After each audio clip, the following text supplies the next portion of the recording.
Greetings, I'm DonTheCrown, and welcome to my guide for the Hack of All Trades Berserker Dual Wield Sword Impale Edition. This is meant to be a companion to my Hack of All Trades Cyclone guide, since I branched out from both Cyclone and Two-Handed Sword to try out a variety of skills. As you can see in the background, I've been doing endgame content with a whole load of different skills using an Impale setup. I've cleared endgame content with over a dozen different skills with only slight variations to the skill tree at most. This video will cover the foundation for the build, while each skill will have its own separate video to highlight its strengths and weaknesses and talk about gem setups. For this build, we'll be using two crafted foils with hits can't be evaded. You can find a full guide for crafting these in the top right hand corner or in the description. These can run you up to a minimum of 6 exalts to 18 exalts, so a budget option would involve getting a lot of accuracy. If you're looking for a build that can clear endgame on less than an exalt of gear, I'd recommend you check out the two-handed edition of this build. We're going to use a 6-linked chest armor. For skills with low base mana cost, such as Cyclone, you can get away with using a Lore Weave or a Carcass Jack. However, many of these skills have a large total mana cost, so we're going to need to use a minus 15 mana cost chest, plus some additional minus cost jewelry. It feels really amazing to have a zero cost skill, especially when you're hitting extremely high attack speeds. I'm currently using a minus 15 chest, a temple minus 7 ring, and a crafted minus 9 ring on a temple ring. Yeah, that's a thing. You can find these rings by searching for non-unique rings with total mana cost of skills. I'd also recommend adding a search for an open prefix and life. This will let you find rings that have life, minus cost, and an open prefix so you can craft additional minus cost. You can of course add additional search constraints for suffixes. My rings have quite a lot of intelligence and some resistance. Just make sure that you're getting a Zopek mod by hovering over the mana cost line on the official site. To make a minus mana cost chest, you'll need to use serrated fossils on body armors, and in an ideal world, you would also get either level 1 maim from serrated fossils, or attack critical strike chance if you're using an elder chest, or all three if you're extremely lucky. I can't stress enough though, that getting minus cost jewelry and body armor that has life on it is very important for these setups.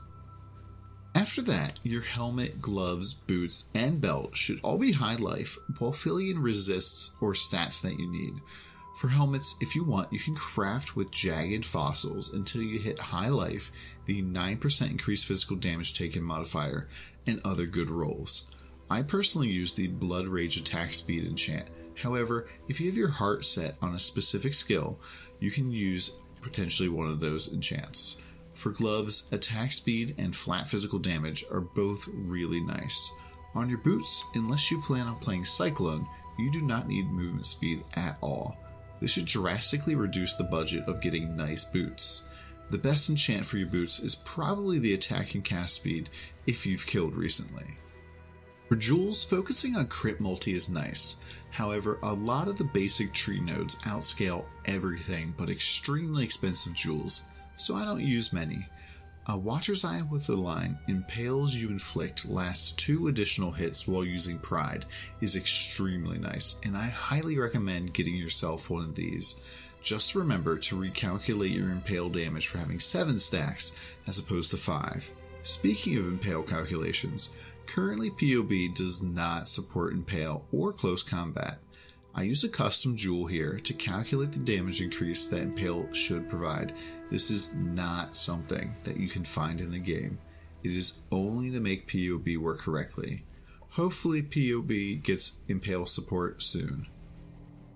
For passives, our tree is very similar to our two-handed tree, with just small alterations to pick up dual-wield nodes instead of two-handed nodes. For bandits, you can either kill all or help a Lyra. Check the attached PoB for multiple passive trees, which you can find by clicking here. For the Ascendancy nodes, I absolutely love Blitz and Rite of Ruin. These two combine to give you massive attack speed, which helps make most skills feel amazing. While leveling, I would go for Flawless Savagery first, followed by Crave the Slaughter, and then Rite of Ruin third. I definitely still recommend my leveling method using Bladestorm, and there's an entire video dedicated to that.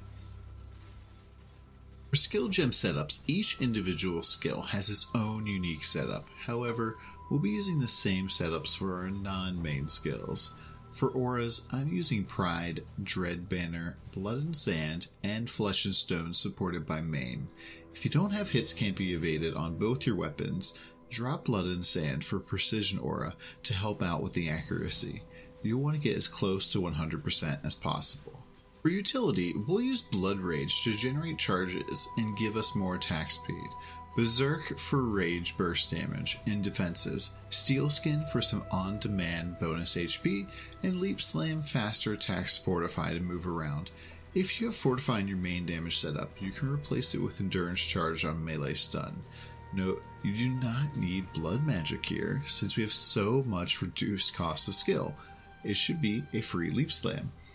I also use a Vol Double Strike Impale damage on full life support for the Vol skill burst.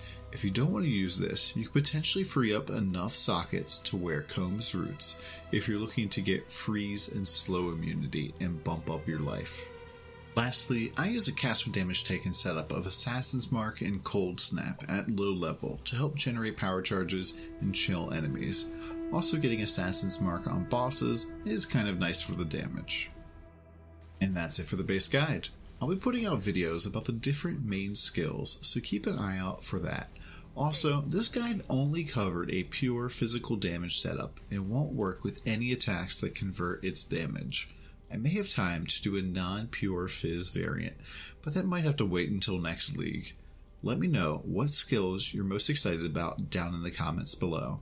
And as always, you can catch me live at twitch.tv/DonTheCrown. Thank you very much.